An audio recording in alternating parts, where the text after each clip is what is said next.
Inform human, आप तक सच पहुंचे, यही हमारी कोशिश है।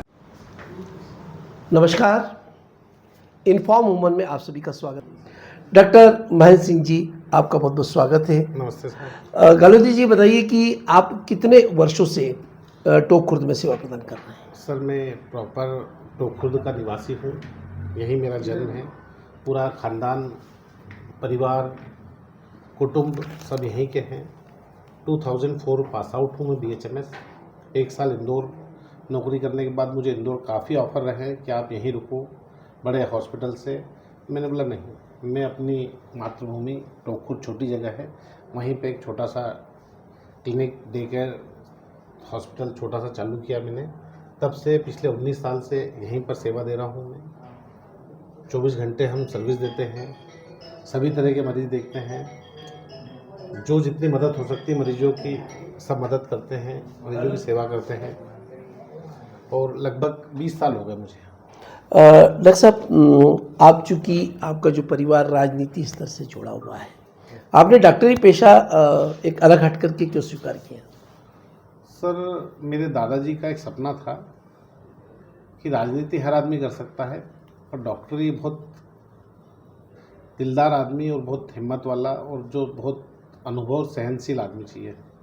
तो उन्होंने मुझे डॉक्टरी पेशे में दिया, ज्वाइन करवाया, BHMS में एडमिशन करवाया। और उनका कहना था कि सबसे ज़्यादा मदद गरीब की करना, कोई खाली नहीं जाना चाहिए अपने दवाखाने से। तो मैं दादाजी के मार्गदर्शन में मैंने पढ़ाई की और आज उन्हीं के मार्गदर्शन में मैं टोंक खुर्द में हूँ।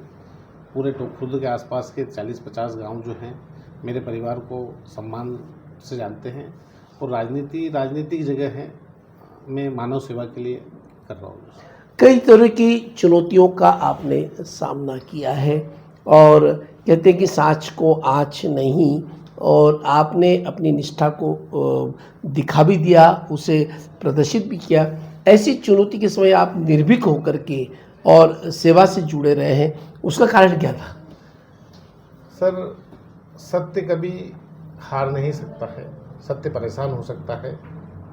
मैं पिछले 20 साल से लगातार ईमानदारी से काम कर रहा हूँ। ना किसी मरीज़ की मेरी कंप्लेंट हुई पिछले 20 साल में, ना किसी मरीज़ ने मुझसे बदतमीजी की। मैंने मानव सेवा का परस्पर ध्यान रखा, गरीब का गरीब जैसा, अमीर का अमीर जैसा, और बिल्कुल ग्रामीण परिवेश में ढल के मैंने मदद की। कुछ समय आया ऐसा बीच में, परिस्थितियाँ बदली, मैं परेशान हुआ, पर मैंने हिम्मत नहीं हारी, क्योंकि सत्य हमेशा विजय होता है।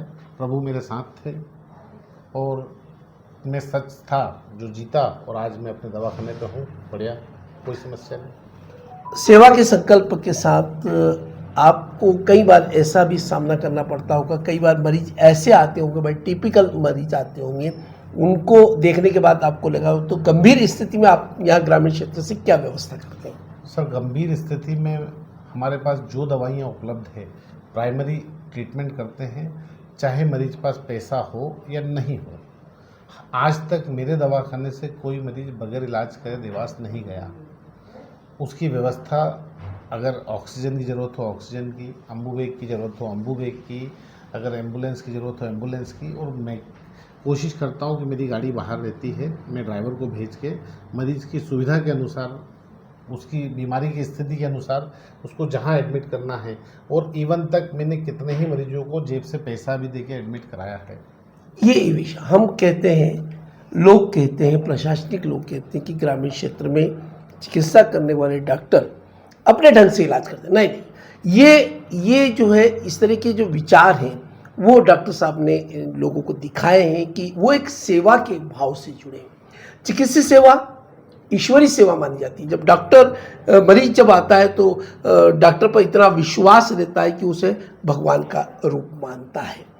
कई बार ऐसा हुआ होगा डॉक्टर साहब कि बहुत ऐसा केस आपके सामने आ गया और वो आपसे आपके इलाज से वो स्वस्थ हो गया। स्वस्थ होने के बाद जब वो आपके पास पुनः आया और आपसे कहा कि डॉक्टर साहब मैं आपके इलाज से ठीक हूँ, उस समय आपको कैसा लगा?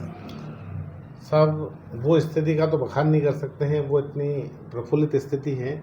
इसके कई उदाहरण के एग्जाम्पल हैं। एक राजस्थानी का हाथ पूरा थ्रेशर में आ गया था, वो हाथ अलग लेके आया था। मैंने एक फॉर्मलिन में उसका हाथ डाला, उसको बैंडेज किया और यहाँ से अपनी गाड़ी से इंदौर बाईपास से एम्बुलेंस की व्यवस्था करवाई और वो 1 महीने बाद पूरा हाथ कंप्लीट लेके आया। गोकुलदास में उसकी सर्जरी हुई। तो ऐसे सर हजारों उदाहरण हैं पिछले 20 साल की प्रैक्टिस में अब तो, कि जिनकी लोगों की मदद की, जो बाद में आके जिन्होंने धन्यवाद दिया। तो सर ये मेरे खानदान, मेरे दादाजी के का असर है कि मानव सेवा करना, लोगों की मदद करना और आगे भी जब तक हॉस्पिटल चलेगा लोगों की ऐसी सेवा मदद करना। एक दौर आया था कोविड-19 का। उस दौर के समय कोरोना जैसी महामारी, जहां लोग अपने नहीं होते थे, पास में कोई आते नहीं था, ऐसे समय में ग्रामीण क्षेत्र में भी ये बीमारी फैल चुकी थी। उस दौरान आपकी क्या भूमिका रही है? सर कोरोना का देवास जिले का दूसरा पेशेंट मैंने देखा था, इमरान मंसूरी। उसी दिन रात को उसकी रिपोर्ट जब आई थी, वो पूरा हॉस्पिटल मेरा वो सैनिटाइज किया था, सब क्वारंटाइन हुए थे। वो पहला दौर था। दूसरे दौर में साहब मैंने सुबह 6 बजे से लेकर रात को 12 बजे तक 2 बजे तक हॉस्पिटल दिखा और कोशिश की मरीजों को कि इंजेक्शन बॉटल की जगह मैक्सिमम मरीजों को दवाई देना, दवाई समझाना, मरीज की काउंसलिंग करना, उसको पूरा मेंटली मेकअप करना और कोशिश 90% मरीजों को दवाई से ही ठीक किया साहब मैंने।